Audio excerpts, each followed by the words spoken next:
નમસ્કાર વિદ્યાર્થી મિત્રો, ફરી એક વખત શ્રી એસએન વિદ્યાલય પરિવાર દ્વારા ચાલતા આ ઈ લર્નિંગ પ્રોગ્રામમાં આપ સૌનું હાર્દિક સ્વાગત છે. મિત્રો, આર્થિક વિકાસ નામના ચેપ્ટરમાં આપણે ગયો લેક્ચર જે લીધો એમાં બે ટોપિકને સમજવાનો પ્રયત્ન કર્યો હતો. એક ટોપિક હતો વિકાસશીલ અર્થતંત્રના લક્ષણો, બીજો એક ટોપિક આપણે નાનો એવો તમને મેં સમજાયો હતો કે આર્થિક પ્રવૃત્તિ કોને કહેવાય અને બિન આર્થિક પ્રવૃત્તિ કોને કહેવાય. આજે આપણે એક નવો ટોપિક શરૂ કરવા જઈ રહ્યા છીએ અને જેનું નામ છે ભારતીય અર્થકારણનું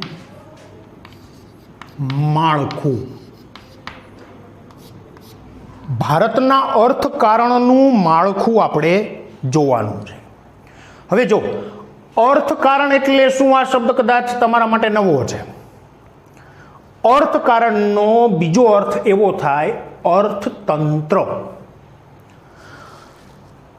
ઇકોનોમિક્સના અર્થશાસ્ત્રના 4 ચેપ્ટર છે, એમાં ઘણી બધી જગ્યાએ તમને આ એક શબ્દ વારંવાર જોવા મળશે, અર્થતંત્ર. આજે આપણે એની થોડીક પ્રાથમિક ચર્ચા કરવાની જ છે અને એને કાયમી સ્વરૂપે તમે યાદ રાખજો. જ્યારે જ્યારે અર્થતંત્ર શબ્દ આવે ત્યારે તમને એ વાત યાદ આવી જવી જોઈએ. જો કમાવા માટે આજે માણસો ઘણી બધી અલગ અલગ પ્રકારની આર્થિક પ્રવૃત્તિ કરી રહ્યા છે, જુદા જુદા વ્યવસાયમાં રોકાયેલા છે. તો આ જે આર્થિક પ્રવૃત્તિઓ છે, જુદા જુદા વ્યવસાય જે છે એને જ અથવા એનો જ સમાવેશ અર્થકારણમાં થાય, એનો જ સમાવેશ અર્થતંત્રમાં થાય. એટલે અર્થતંત્ર એટલે શું એની ચોક્કસ વ્યાખ્યા નથી, પણ અર્થતંત્ર શબ્દ આવે એટલે તમારા મગજમાં એટલું સ્પષ્ટ થઈ જવું જોઈએ કે એમાં લોકો જે કમાવા માટે પ્રવૃત્તિ કરે છે તે એને તો આપણે આર્થિક પ્રવૃત્તિ કીધી. એટલે એ આર્થિક પ્રવૃત્તિ હોય કે જુદા જુદા વ્યવસાય હોય, એ આખું જે માળખું છે એને જ અર્થકારણનું માળખું અથવા અર્થતંત્રનું માળખું અથવા વ્યવસાયિક માળખા તરીકે ઓળખવામાં આવે છે. હવે જો આર્થિક પ્રવૃત્તિ કોને કહેવાય એ તો મેં તમને સમજાવી દીધું. છતાંય ફરીથી એક વખત તમે યાદ કરી લેજો કે જે પ્રવૃત્તિનો હેતુ આવક મેળવવાનો કે ખર્ચ કરવાનો નથી તો બિન આર્થિક પ્રવૃત્તિ. આવક મેળવવાનો કે ખર્ચ કરવાનો હેતુ છે તો એ આર્થિક પ્રવૃત્તિ. તો આ જે આર્થિક પ્રવૃત્તિઓ છે, જે વ્યવસાયમાં લોકો રોકાયેલા છે, એને આપણે શું કીધું? અર્થકારણનું માળખું. આર્થિક પ્રવૃત્તિના પ્રકાર પણ કહી શકાય, અર્થતંત્રના વિભાગ પણ કહી શકાય, વ્યવસાયિક માળખું પણ કહી શકાય. તો હવે તમે ખાસ સમજવાનો પ્રયત્ન કરજો કે આ જે અર્થતંત્રનું માળખું અથવા અર્થકારણનું માળખું જે છે એને 3 વિભાગની અંદર વહેંચી દેવામાં આવે છે. એ વિભાગ છે 1 પ્રાથમિક ક્ષેત્રો, 2 માધ્યમિક ક્ષેત્રો અને 3 સેવા ક્ષેત્રો. શું છે આ? ફરી એક વખત ધ્યાનથી તમે સમજજો. 3 વિભાગના મેં તમને નામ આપ્યા. પહેલો પ્રાથમિક ક્ષેત્ર, બીજું માધ્યમિક ક્ષેત્ર અને ત્રીજું સેવા ક્ષેત્ર. તો આ 3 વિભાગ શું છે? તો એમ કહેવાય કે અર્થકારણના માળખામાં સમાવિષ્ટ બાબત. બીજી રીતે કહેવું હોય તો અર્થતંત્રનું માળખું પણ આને કહી શકાય.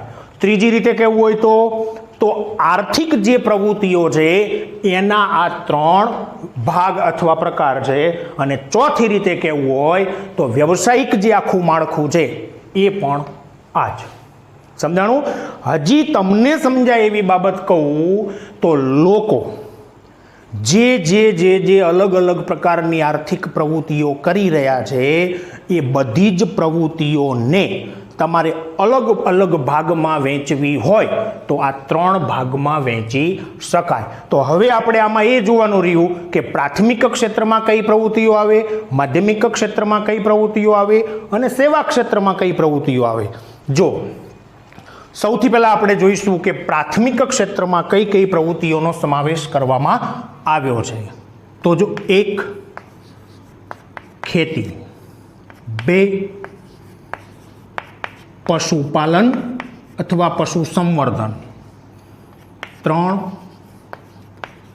મરઘા બતકા ઉછેર, મત્સ્ય ઉછેર અથવા ઉદ્યોગ શબ્દ પણ લઈ શકાય, મધમાખી ઉછેર,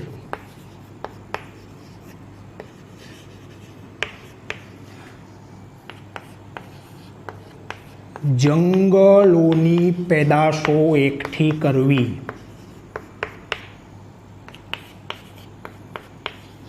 કાચી ધાતુનું ખોદકામ કરવું. આ જેટલી પ્રવૃત્તિ મેં અહીંયા લખી છે તમામે તમામ પ્રવૃત્તિમાં રોકાયેલા લોકોનો સમાવેશ પ્રાથમિક ક્ષેત્રમાં થાય. સમજાય એવી બાબત છે. જો ખેતીમાં રોકાયેલા લોકો, પશુપાલન કે પશુ સંવર્ધન કરતા લોકો, મરઘા બતકા ઉછેરના જે ફાર્મ હોય છે કદાચ તમે જોયા પણ હશે એ પ્રવૃત્તિ, મત્સ્ય એટલે માછલા ઉછેર, એના માટે ક્યારેક ઉદ્યોગ શબ્દ પણ પ્રયોગ કરવામાં આવે છે, મધમાખી ઉછેર, જંગલોમાંથી જે લાખરાળ, મધ, ગુંદર અનેક પેદાશો મળે છે એ પેદાશોને મેળવવી અને એને વેચીને રૂપિયા કમાવવા, આ આર્થિક પ્રવૃત્તિ એ પણ એમાં જ આવે. અને પૃથ્વીના પેટાળમાં રહેલી આ લોખંડ, તાંબુ, સોનું, ચાંદી, જે પેલી કાચી ધાતુઓ છે એનું ખોદકામ કરવાવાળા જે લોકો છે એ પ્રવૃત્તિનો સમાવેશ પણ પ્રાથમિક ક્ષેત્રમાં કરવામાં આવે છે. તો પ્રાથમિક ક્ષેત્રમાં કઈ કઈ પ્રવૃત્તિઓનો સમાવેશ થાય છે આવો પ્રશ્ન પણ પૂછી શકે. તો તમારે આ રીતે યાદ રાખી લેવાનું.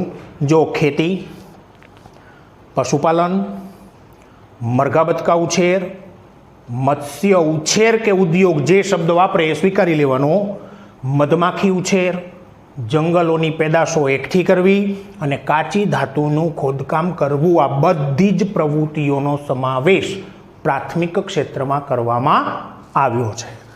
હવે બીજા નંબરનો વિભાગ માધ્યમિક ક્ષેત્ર. તો માધ્યમિક ક્ષેત્રમાં કઈ કઈ પ્રવૃત્તિઓનો સમાવેશ કરવામાં આવ્યો? એક જ વાક્યમાં આમ જોવા જાય તો બધું જ આવી જાય છે. તમામ ઉદ્યોગોનો સમાવેશ.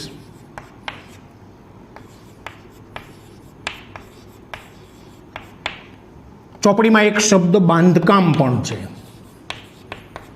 હવે હું મારી રીતે તમને સમજાવું છું, પુસ્તકમાં આપેલું પણ છે, તમે સમજો. એક વાક્ય હું બોલું છું, નાની ટાંકણીથી માંડી મોટા યંત્રો કે અવકાશયાનોની રચનામાં રોકાયેલા ઉદ્યોગો, કારખાના, એનો સમાવેશ માધ્યમિક ક્ષેત્રમાં થાય. અહીંયા તો મેં સીધી જ રીતે કહી દીધું તમામે તમામ ઉદ્યોગ. હવે સાંભળજો, એમાં જો ગૃહ ઉદ્યોગ હોય તો એ માધ્યમિક ક્ષેત્ર, કોઈ લઘુ અથવા નાનો ઉદ્યોગ હોય તો એ માધ્યમિક ક્ષેત્ર, અને મોટા કારખાના અથવા મોટા ઉદ્યોગો હોય તો પણ માધ્યમિક ક્ષેત્રમાં એનો સમાવેશ કરવામાં આવે છે. એટલે એક વસ્તુ તમારે સ્વીકારી લેવાની, કોઈ પણ ઉદ્યોગ હોય એનો સમાવેશ માધ્યમિક ક્ષેત્રમાં થાય. બાંધકામનો સમાવેશ પણ માધ્યમિક ક્ષેત્રમાં કરવામાં આવ્યો છે. હવે બાંધકામમાં શું આવે? દાખલા તરીકે મકાનોનું બાંધકામ કરવું, નદી ઉપર પુલનું બાંધકામ કરવું, આ બાંધકામ જે શબ્દ તમને જ્યાં એવું લાગે એ બધાનો સમાવેશ માધ્યમિક ક્ષેત્રમાં થાય. હવે એક વાત તમે ધ્યાનથી સાંભળજો. જો અહીંયા મત્સ્ય ઉદ્યોગ શબ્દ આવ્યો છે, છતાંય આપણે શેમાં લીધું? પ્રાથમિક ક્ષેત્રમાં. ચોપડીમાં થી પર રહી અને હું તમને સત્ય સમજાવવાનો પ્રયત્ન કરું ઉદાહરણ દ્વારા, તમે સમજો બરાબર. માછલા પકડવા માટે જનારા જે માછીમાર લોકો છે, અથવા પોતાના, તમે એવું કદાચ ચિત્ર જોયું હશે કે કોઈ ખેતર હોય, ખેતરના એક થોડા એવા વિભાગની અંદર પેલો જેને કહેવાય પાણી ભરાઈ રહે એ પ્રકારનો હોજ બનાવી અને એમાં પણ માછલાઓનો ઉછેર કરી એને વેચી અને લોકો રૂપિયા કમાતા હોય છે. તો એ મત્સ્ય ઉછેર શબ્દ છે. આપણે અહીંયા મત્સ્ય ઉદ્યોગ. હવે તમને હું હજી એક વખત કહું, સાંભળજો. માછલા પકડવા કે માછલા ઉછેરવા સુધીની પ્રવૃત્તિ એને પ્રાથમિકમાં ગણે છે. પણ માની લો કે કોઈ માછલી જે છે એની કોઈ પ્રોસેસ કરી અને કોઈ ઓઇલ બનાવવામાં આવે, શક્તિવર્ધક દવા બનાવવામાં આવે, તો ખરેખર સત્ય એમ છે કે માધ્યમિક ક્ષેત્રમાં આવે. પણ એ સત્ય છે, તમારે એને અત્યારે ધ્યાનમાં લેવાનું નથી. હવે અહીંયા ઉદ્યોગ શબ્દ હોય કે ઉછેર, હંમેશા ધ્યાન રાખજો. મત્સ્ય ઉછેર કે મત્સ્ય ઉદ્યોગ, એને તમારે શેમાં લેવાનું? પ્રાથમિક ક્ષેત્રમાં. પછી એવું ન થઈ જાય પરીક્ષામાં એવો પ્રશ્ન આપેલો હોય કે મત્સ્ય ઉદ્યોગનો સમાવેશ નીચેનામાંથી કયા ક્ષેત્રમાં થાય છે. હવે તમને કદાચ એવું યાદ રહી ગયું કે ઉદ્યોગ હોય એટલે બધા માધ્યમિક ક્ષેત્રમાં, પણ ના, એવું નથી. એટલા જ માટે હું તમને અહીંયા સ્પષ્ટતા કરું છું. તો અહીંયા તમને સમજાઈ ગયું. કોઈ પણ ઉદ્યોગ હોય એ બધાનો સમાવેશ માધ્યમિક ક્ષેત્રની પ્રવૃત્તિમાં કરવામાં આવે. એટલે આમાં ઉદાહરણો લેવાની કંઈ ખાસ એવી જરૂરિયાત રહેતી નથી. એ પછી રંગ રસાયણ ઉદ્યોગ, પ્લાસ્ટિક ઉદ્યોગ, સિમેન્ટ ઉદ્યોગ, લોખંડ પોલાદ ઉદ્યોગ, ઘણા બધા ઉદ્યોગો છે. ચાલો, હવે છેલ્લો વિભાગ છે સેવા ક્ષેત્ર. તો સેવા ક્ષેત્રમાં સમાવિષ્ટ પ્રવૃત્તિઓ કઈ? જો શિક્ષણ,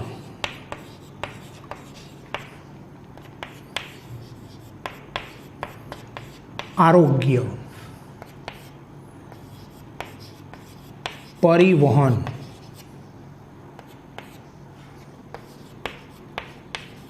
સંદેશા વ્યવહાર,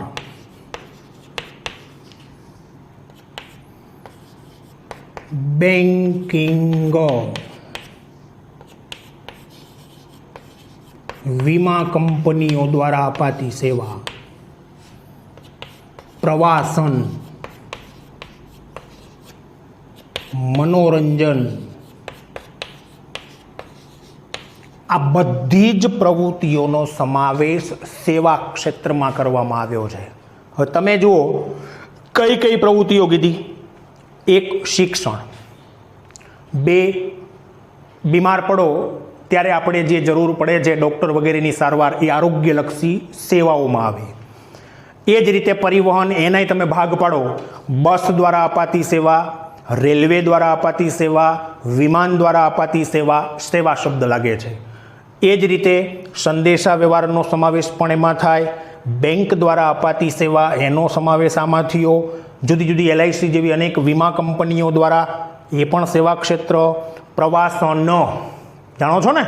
હા, તો પ્રવાસનની જે બાબત છે એનો પણ સમાવેશ સેવા ક્ષેત્રમાં. અને મનોરંજન માટે, દાખલા તરીકે તમે ફિલ્મ જોવા માટે કોઈ ટોકીજમાં જાઓ તો એ ટોકીજ સાથે સંકળાયેલા જે માલિકથી માંડીને ઘણા બધા કર્મચારીઓ છે, તો એ બધાની નોંધણી કદાચ કરવાની થાય તો એ પણ શેમાં થાય? સેવા ક્ષેત્રમાં.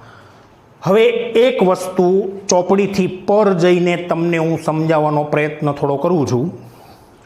શબ્દ લીધો નથી. વીજળી શબ્દ આવે. ચલો, વીજળી ખરેખર એ સેવા ક્ષેત્રમાં આવે. પણ જૂના પાઠ્યપુસ્તક, જૂની જે નવનીત વગેરે કે દર્પણ કે કોઈ પણ ગાઈડ વગેરે હોય તો એમાં આ થોડીક ભૂલો આપેલી છે. એ તમે જ્યારે રૂબરૂ સ્કૂલ શરૂ થાય ત્યારે આપણે એની વિસ્તૃત થોડી ચર્ચા કરી અને એના સત્ય જવાબમાં શું આવવું એ અત્યારે ખાલી હું તમને સમજાવી દઉં છું. મૂંઝાવાની જરૂરિયાત નથી. હવે જો વીજળી જે છે, દાખલા તરીકે આપણા ઘરે વીજળીનું બિલ આપવાવાળો વ્યક્તિ આવે છે. એ વ્યક્તિ કઈ પ્રવૃત્તિમાં ગણાય?